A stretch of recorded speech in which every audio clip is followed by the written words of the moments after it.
Ôi dám yêu.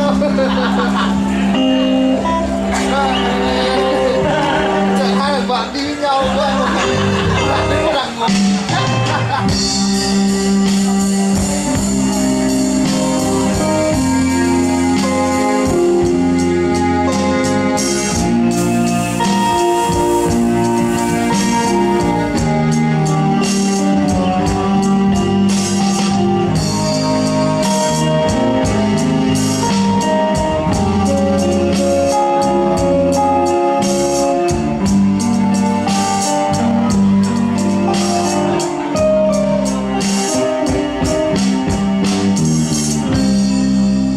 Bao nhiêu năm gặp lại, nụ cười héo trên môi. Bao nhiêu năm tình cảm, tình nhau đã một hơi. Bao nhiêu năm một lần mình nhìn nhau chơi với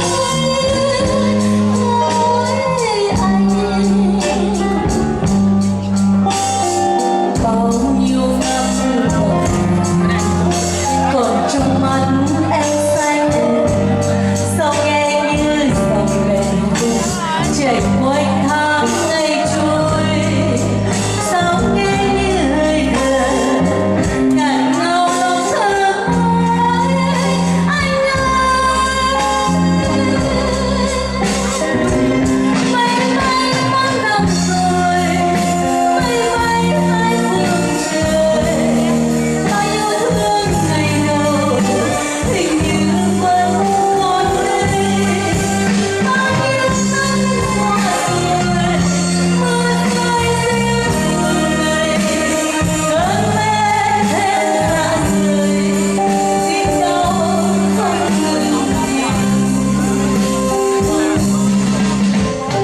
Bao nhiêu năm gặp lại, dòng cười vẫn chia đôi.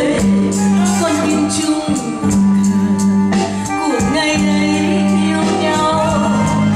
Bao nhiêu năm qua rồi, tình còn chẳng thấy mới.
Anh xin cảm ơn đi hát của chị Trinh rất nhiều. Chút hãy cho chị Trinh chào phút tay thật lớn được không ạ?